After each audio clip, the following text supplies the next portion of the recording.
하십니다.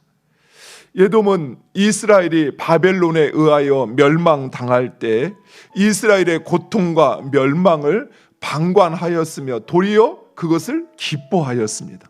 심지어 도망하는 자들을 붙잡아 바벨론에 넘겨주기까지 하였던 것입니다.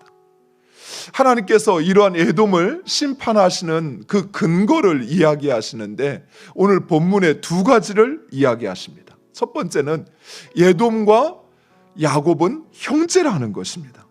즉 그들은 형제인데 형제의 파멸을 보고서 입을 크게 벌리고 기뻐하였으며 형제의 고통을 모른 채 하고 오히려 형제의 멸망을 통해 자기의 유익을 구했다는 것입니다. 우리 하나님은 결코 이러한 태도나 이런 관계를 용납하지 않으십니다. 하나님을 아버지로 고백하는 우리는 피로 맺은 형제뿐만 아니라 우리와 아무런 관계가 없는 이웃이라 할지라도 한 형제입니다. 하나님은 그의 백성된 우리가 원수까지도 사랑하고 용납하기를 원하십니다. 그런데 내 형제조차 용납하지 못한다고 한다면 우리는 어쩌면 영적인 에돔과 다를 바 없다라는 것이에요. 하나님께서 원하시는 것은 그런 악인이라 할지라도 그가 고통당하고 그가 슬픔을 당할 때 그를 위로해 주는 것, 또 그 슬픔을 함께 나누는 것, 하나님은 우리에게 그것을 기대하신다는 사실입니다. 이어서 하나님은 에돔에 대한 심판과 그리고 이어지는 열방에 대한 심판을 말씀하십니다. 그리고 사로잡힌 이스라엘을 구원하시어 회복시키실 것을 말씀하십니다. 즉 하나님은 악한 자를 심판하시는 것으로 끝나는 것이 아니라 하나님의 백성을 회복시키는 데까지 하나님의 심판이 이어진다는 것입니다. 에돔의 배신에도 불구하고 바벨론의 멸망에도 불구하고 하나님은 황폐해진 시온산을 다시 거룩하게 하실 것입니다. 포로로 붙잡혀간 이스라엘 백성들을 다시 돌아오게 하시어서 옛 영토를 다시 회복시키시겠다 말씀하십니다.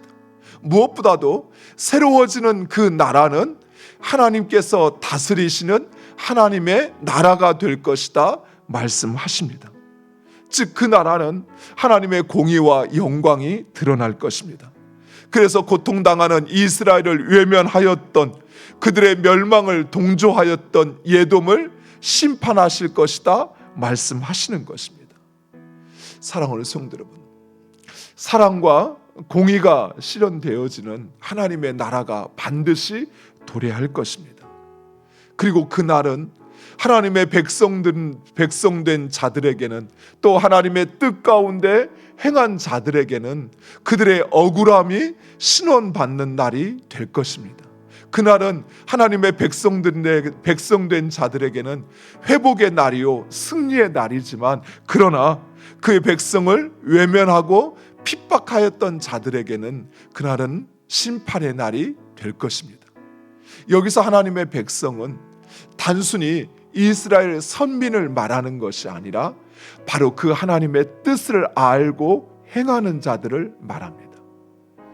하나님의 그 뜻, 악인의 심판도 악인이 멸망하는 것도 결코 원치 않으시는, 그래서 그들을 긍휼히 여기고 또 그들에게 하나님의 사랑을 전하는 그 하나님의 백성된 자들에게는 그 하나님의 나라가 기쁨의 날이요 승리의 날이 될 것입니다. 그러나 오히려 악인의 멸망을 기뻐하고 오히려 그것을 통쾌하며 방관했던 자들, 오히려 그들에게는 그날이 심판의 날이 될 수도 있다는 사실입니다. 사랑하는 성도 여러분, 내가 하나님의 백성이라는 사실에 기뻐하고 즐거워하기보다는 내가 그 하나님의 말씀대로 살고 있는가, 하나님의 뜻을 행하고 있는가 하는 것을 기억하면서 또 그 하나님의 백성으로 하나님 원하시는 뜻, 기뻐하시는 뜻을 쫓아 행하는 우리 모두가 되기를 간절히 축원드립니다.